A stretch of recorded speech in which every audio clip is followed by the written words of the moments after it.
Ketua Koperasi Unit Desa, KUD, Tapan, Syafri, menyampaikan keprihatinan mendalam atas kondisi lahan plasma seluas 1.280 hektar yang hingga kini belum jelas pengelolaannya. Lahan tersebut berlokasi di daerah Kubu, Kecamatan Basa Ampek, Balai Tapan, Kabupaten Pesisir Selatan, dan merupakan bagian dari program kerjasama antara KUD Tapan dan PT CCI Tapan.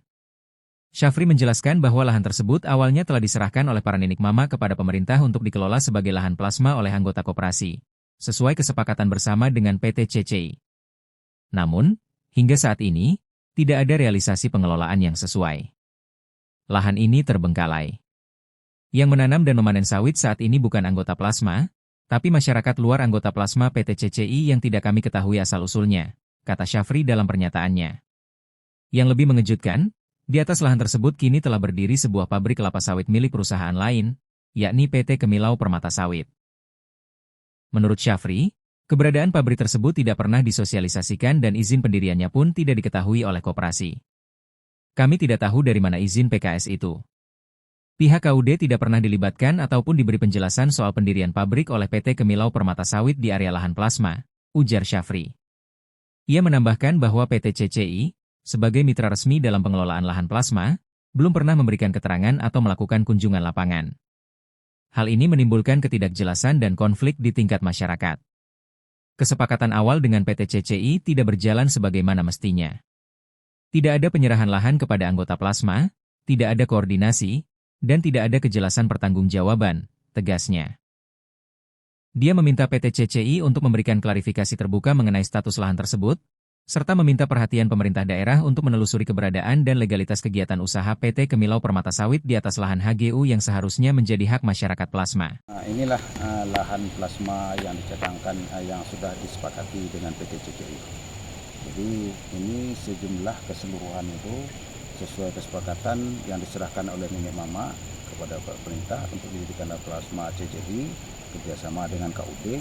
Ini sebanyak 1.280 hektar. Sementara ini yang terbengkalai awalnya. Sampai sekarang ini nggak tentu nih. Yang menanam ini diperkirakan udah beberapa orang masyarakat. Karena ini terbengkalai. Sampai sekarang pun CCI tidak pernah melihat dan memberi keterangan apakah sudah diserahkan kepada masyarakat. Itu pun nggak jelas oleh KUD. Jadi lahan ini sudah dijadikan untuk lahan plasma.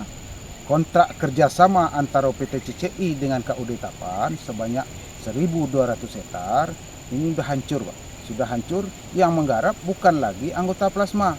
Bahkan di dalam ini pun sudah ada berdiri PKS. Jadi pihak KUD pun apa PKS ini yang berada di sini dari izin dari mana kami tidak tahu selaku KUD. Jadi masyarakat yang ada di sini ini sawit-sawit yang sebesar ini masyarakat yang tanam, bukan CCI. Nah, ini yang kami kesalkan itu. Setelah ini kalau memang ini diselesaikan secara peraturan CCI, yaitu terserah dia lah.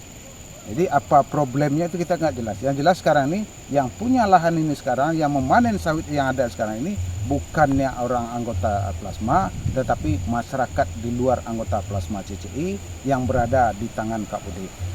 Ia menegaskan, bila kejelasan tak juga diperoleh dari kantor PT CCI Tapan, pihaknya akan terus mencari kejelasan ke tingkat lebih tinggi. Syafri juga menyoroti perlunya mengetahui siapa sebenarnya pimpinan PT CCI saat ini, karena perjanjian terdahulu ditandatangani oleh pihak perusahaan bersama KUD Tapan yang saat itu diketuai almarhum Ahmad Firman, dengan Sekretaris Dasrul, yang kini masih hidup dan dapat menjadi saksi. Kami datang dengan niat baik untuk menuntut hak yang sudah diperjanjikan. Tidak ada maksud lain. Kami hanya ingin kepastian terhadap perjanjian yang sudah berusia lebih dari 2 dekade, pungkas Syafri. Dari Pesisir Selatan, Tim Relasi Publik melaporkan.